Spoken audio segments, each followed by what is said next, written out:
नागपुर शहर में 8,000 लोगों के ऊपर एक ट्रैफिक पुलिस है। नागपुर शहर की 50 लाख जनसंख्या के हिसाब से 8,000 व्यक्ति पर एक ट्रैफिक पुलिस, यानी 50 लाख लोगों पर केवल 625 ट्रैफिक पुलिस है। उसमें से भी कई लोग रिटायर हो चुके हैं तो वो भर्ती नहीं हुए हैं। कई लोग ड्यूटी पे जाते ही नहीं है, घर से निकलते ही नहीं है, और कई लोग हैं जो वसूली करते रहते हैं। और आपको भी पता है कि वो ड्यूटी कितना सीरियसली करते हैं। अगर केवल इतने बड़े नागपुर शहर में, जिसका साइज आज कितना बढ़ चुका है, कहाँ तक नागपुर जा चुका है, और 625 बोले तो कुछ भी नहीं, तो इनमें से कितने लोग ईमानदारी से ड्यूटी करते हैं और कितने ट्रैफिक पुलिस वसूली करने में व्यस्त रहते हैं, ये एक रिसर्च का विषय है। आज नागपुर शहर में 1,000 लोगों के पीछे एक ट्रैफिक पुलिस के हिसाब से 50 लाख लोगों के लिए 5,000 ईमानदार ट्रैफिक पुलिस की ज़रूरत है।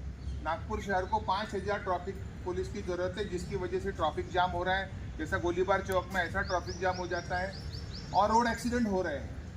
अगर एक स्कूल में 5,000 बच्चे पढ़ रहे हो और 2 ही टीचर हो, और वो 2 टीचर 2,500 बच्चों को पढ़ाए, तो ये संभव ही नहीं है कि उन बच्चों का पढ़ाई हो सके। वैसे ही नागपुर शहर में 5,000 ट्रैफिक पुलिस, और आज से 10 साल पहले हाईकोर्ट ने भी बोला था कि कम से कम 5,000 ट्रैफिक पुलिस और अपॉइंट करो। 10 साल पहले हाईकोर्ट ने बोला था, अभी तक उस बात को सीरियसली नहीं लिया गया। 5,000 ट्रैफिक पुलिस का काम 625 ट्रैफिक पुलिस से करवाया जा रहा है। इस कारण 625 ट्रैफिक पुलिस तनाव में रहते हैं, बीमार भी पड़ते हैं। इसी कारण नागपुर शहर में ट्रैफिक जाम तथा रोड एक्सीडेंट की समस्या भयंकर बढ़ गई है। अब तक हजारों परिवार बर्बाद हो चुके हैं। सामान्य जनता को तथा सरकारी प्रशासन को हर साल ट्रैफिक तथा रोड एक्सीडेंट की समस्या की वजह से 3,500 करोड़ रुपए से 5,000 करोड़ रुपए तक का नुकसान होता है।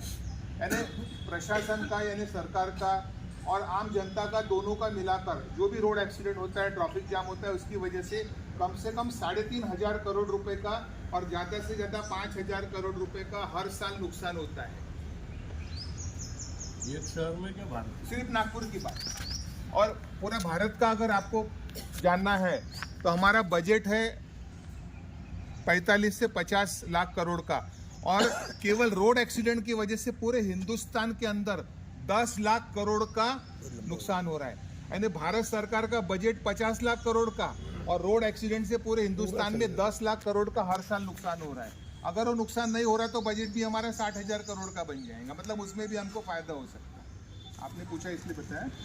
और कई लोगों की मृत्यु हो रही, कई परिवार बर्बाद हो रहे, और जब कोई व्यक्ति बहुत गंभीर रूप से घायल होता है तो उसको ठीक करने के लिए कितना पैसा खर्चा हो जाता है, पूरा परिवार बर्बाद हो जाता है। एक तरफ ये एजुकेशन के पीछे पैसों की बर्बादी, जॉब लगता नहीं है, उसके बाद फिर एक्सीडेंट हो गया तो और परिवार पूरा डिस्टर्ब हो जाता है। जो कमाई हो रही है, अगर बच्चा कमा रहा था, उसका एक्सीडेंट हो जाए तो वो कमाई भी डिस्टर्ब हो जाती है।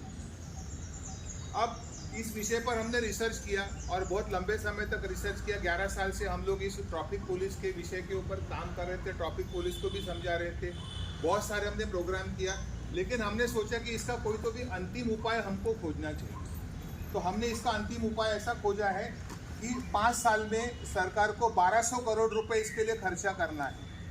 अगर महाराष्ट्र सरकार केवल 1,200 करोड़, 1,200 करोड़ रुपए खर्चा करती है 5 साल के लिए, तो इसमें अतिरिक्त 5,000 लोग, ट्रैफिक पुलिस नहीं, अतिरिक्त 5,000 लोग केवल रोड एक्सीडेंट की समस्या को दूर करने के लिए हम नियुक्त करेंगे।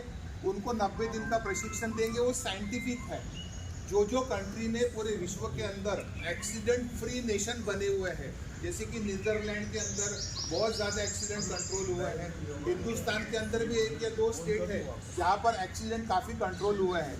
तो पूरे विश्व के अंदर रोड एक्सीडेंट को कम करने के लिए, बहुत कम करने के लिए कौन सी टेक्निक्स यूज़ की गई है, क्या है, वो 5,000 लोगों को अगर हम सिखाते हैं और उनको 5 साल तक मिनिमम सैलरी देते हैं।